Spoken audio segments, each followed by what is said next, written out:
What is up, everybody? This is Lyle with No Hippie Trucking and Transportation Wannabe, and I've been going through some of my emails, some of my comments, and I just wanted to answer some of these questions now that I have the motivation and more so the time to get around to some of those questions. And one of the questions that was asked to me is, "Hey Lyle, do you plan on becoming a trainer with Prime?" Now, that's a good question, and it's a question that I've really thought about. And I've even asked my trainer about it. And one thing I will tell you, it's getting a little dark out here in good old outside of Denver, Colorado. But anyway, one thing that I had promised myself was that I was at least going to plan to train at least one person just to pay it forward. Now, the reason that I may not train is because if I'm going to train somebody, I'm going to want it to be right. And I think back to the way I was trained with my first trainer that I ended up having to get off his truck. Was I did feel that the whole training process was more about money than it was about the actual training. So, if I ever do train, I'm going to want to train the right way. And what I mean by that is primarily during that first week, I'm going to want to be the one actually doing the driving and maybe drive with him while I'm actually on duty. Kind of more or less as a PSD phase type training than a TNT type training. Now, that being said, I'm not sure I want to be a PSD trainer, but I do think that training somebody in TNT would be kind of what I would be more interested in if I was to do that long term. I'm hearing that they're trying to make you do both, and if that's the case, I'm probably not going to be the one for that. Now, as far as the way I would train somebody would be that I may drive it first, and I would tell my dispatcher that, listen, I'm going to need some time on this load. I don't need these loads to be team loads right off the beginning. And that's probably going to cost me a little bit of money, but I'm trying to pay it forward. I'm trying to actually train to train. So what I mean by that is I would drive and I would tell my trainee what I'm doing at any specific moment. So let's say we're going up a hill and we're about to descend. I'm going to say, listen, here's what I'm doing. Here's what I'm thinking. Here's what I'm looking at. Different things like that. And I would want to be the one going through that, giving that knowledge before they need to go through that on their own. When I was with my first trainer, which, like I said, I got off of his truck within 2 weeks of training. I didn't have all that. So I'm dealing with these mountains in Pennsylvania, and I really don't have a grasp on how to use my engine brakes or any of this kind of stuff. And it really almost made me want to quit trucking, to be honest with you. So I would want to take a slow approach to training. So the first week might be me driving 70% of the time, him driving 30% of the time. Then, maybe that next week doing 50-50, and then maybe kind of go to a true team setup. But if I train, and I'm not saying I will, but if I do, well, I will do the one just to pay it forward. But if I train, and that's the route that I plan on going, it is going to be about training. Fortunately, I'm in a position where hopefully it's not going to be, money's not going to be my primary focus, and it's not going to be like the only reason I'm training is for money. And the one thing I can give my trainer, and it's a young guy, I'm 51, my trainer was 25. First thing he said off the very beginning was, listen, I'm your trainer, but my goal is to be your friend. And to be honest with you, he kept that promise to the end. And the other student that I met that he trained had the same thing to say about him. I've heard a lot of people that have got with the wrong trainer that are having issues with their trainer.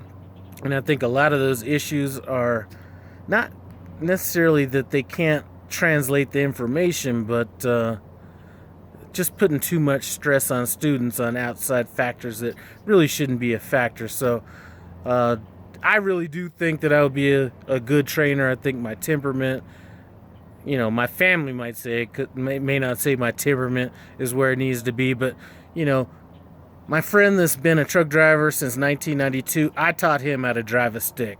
I taught my sister how to drive a stick. I taught a person I sold a car to back in the early 90s when I was a car salesman how to drive a stick. You know, I think I do have that, the temperament to train. I don't think that my entire motivation to train would be, I see this camera getting lower and lower.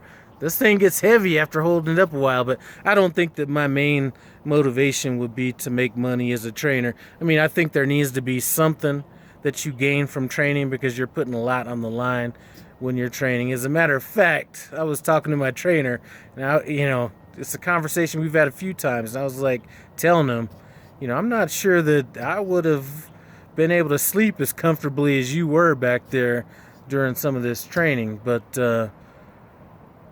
I think that somebody needs to train. I do think that the more trainers we have out there that are actually trying to do it the right way, and even if they're not doing it the right way, you know what? I think that having somebody, the most knowledgeable trainer out there, and not having the right spirit about training is worse than having a trainer without as much experience but has the spirit of training. So I guess to get back around to the question, do I think that I may be training for Prime at some point? You know what? Like I said, I'm going to do the one, and we'll kind of go from there. But, and we're talking down the line. I need to get a firm grasp of what I'm doing right now before I actually think about training. And one thing that, let's kind of get back into something else. The one thing that I thought that was going to be the hardest about this job isn't the driving the truck. That's going to come to you. You're going to be able to get that.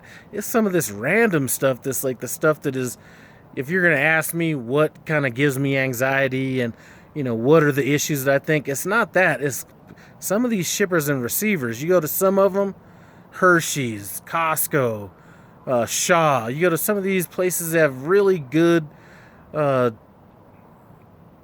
have really organized systems, and they're very easy to deal with. But you go to some of these shippers and it's just total chaos. And to me, that's the hardest part about the job. It's not the driving, it's not the logs, it's not any of that stuff. It's that. So I think I just lost my damn point. But really, my point is, do I plan on training? Yes, I do plan on training at least one student. If I continue training, it will be with the right spirit, and it's not going to be all about the money. And if it ever does become about the money, or if just truck driving in general just becomes all about the money, where it's all about the money in spite of doing things safely, in spite of having things that my house and everything in order, then I won't be training, and I won't be in the trucking industry at all. Like I said, if you've been watching any of my previous videos before this, I'm coming into trucking later on in my, I guess you could say, my work life cycle, and I'm just trying to get my last few years of working out of the way, trying to knock out a few goals along the way, and that's kind of it. So if it ever becomes as stressful as the industry I came out of, then why not go back to the industry I came out of? And like I said, if I worked as hard as I do in this industry and that industry, we're talking $400,000 or $500,000 a year. So if it becomes like that, then I'm just gonna totally get out of this industry. But listen, if you're coming into Prime, there are plenty of good trainers out there. I've said it in video after video after video. If you're with a trainer and it's the wrong trainer, cut that cord soon. Don't sit around and think you could make it work. Don't do any of that kind of stuff. I mean, within reason, but listen, if you're a student and you're on a trainer's truck, be selfish. Try to get what you need to get out of this, because they're getting what they need to get out of it. Trust me. Anyway, that being said, I want to thank you guys for stopping by No Hippie Trucking and Transportation. Wannabe, comment, subscribe. I'm out.